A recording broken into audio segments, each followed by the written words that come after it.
Hey y'all, I just want to do a video version of a post that I posted on Facebook this morning.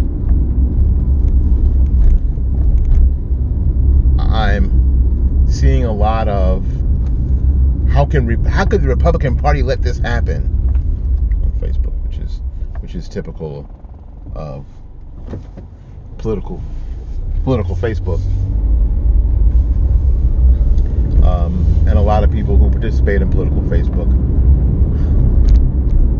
It's a typical response, especially from people who say they're conservative or even say they're Republican. So it's typical.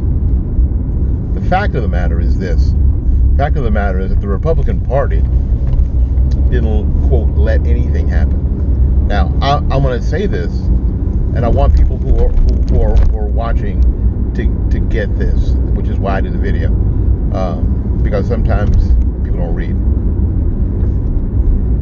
is that I'm really becoming less and less a fan of the Republican Party as an organization, as an entity. I am getting closer, though, to a lot of people who are Republicans.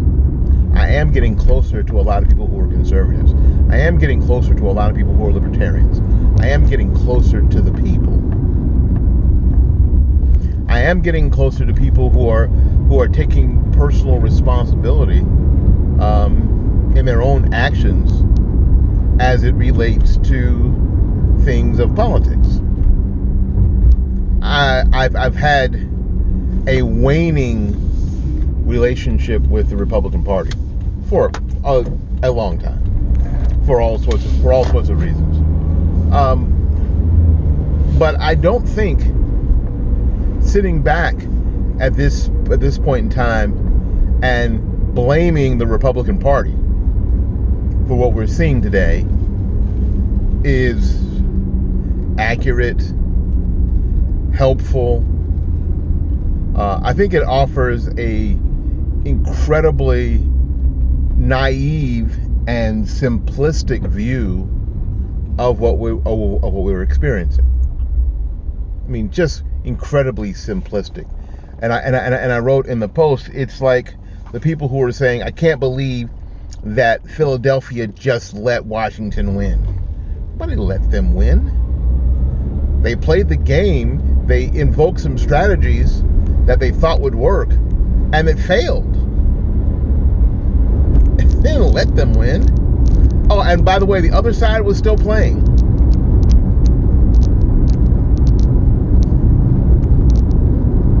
And really, when you think about it, it is the electorate, the uninformed electorate, that has the same problem. We have the same problem out here. We forget somehow that the other side is still playing. Still playing. We get fat and comfortable and arrogant to a point. And I think if there's anything that's happened in the past 12 years, is that the level of, and it has to do with social media, in my view, the level of arrogance is at an all-time high. And I'm not just talking about Republicans and conservatives, I'm talking about everybody. And especially because it's easy to do what I'm doing right now. People would say I have a platform. I think I have a step stool. I have a platform. I may have a step stool that I climb up on every now and again. But I think that the level of arrogance is really high. So we have a tendency, and we do here on the Republican/conservative side, to think that everybody thinks like we do. We have the same problem the left does. That everybody thinks like we do. And that's an arrogant viewpoint. And we develop strategies that make us feel comfortable, that keep us in our comfort zone, that fail. that absolutely fail. And we refuse to look at the evidence of that failure. It would be like the Eagles looking at the game film of the Washington Redskins game and just not accepting the fact that it was their strategy that failed.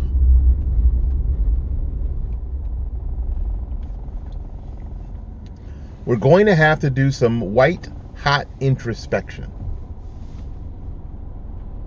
Not just the Republican Party. That's not what it's about. We're going to have to do some white-hot introspection on ourselves. What things that I say, what things that I do, what things that I post. Because now we all have step stools, right? Some of you have platforms. Most of us have step stools. Right? Where did I go wrong? What can I do better?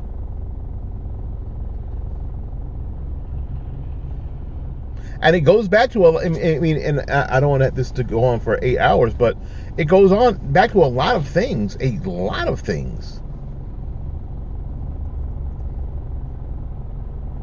Did I pay attention?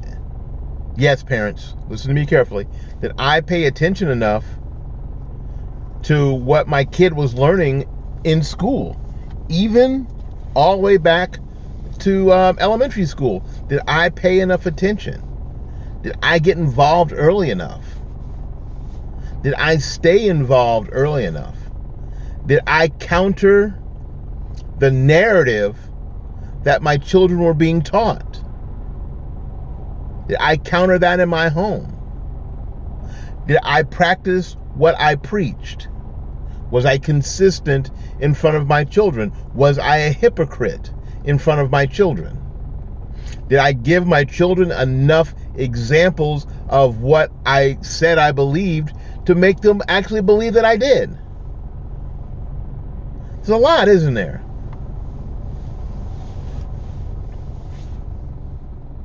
Did I involve myself in our community in a way that showed my children that I not only believed what believed what I was saying, but I was willing to put it into practice?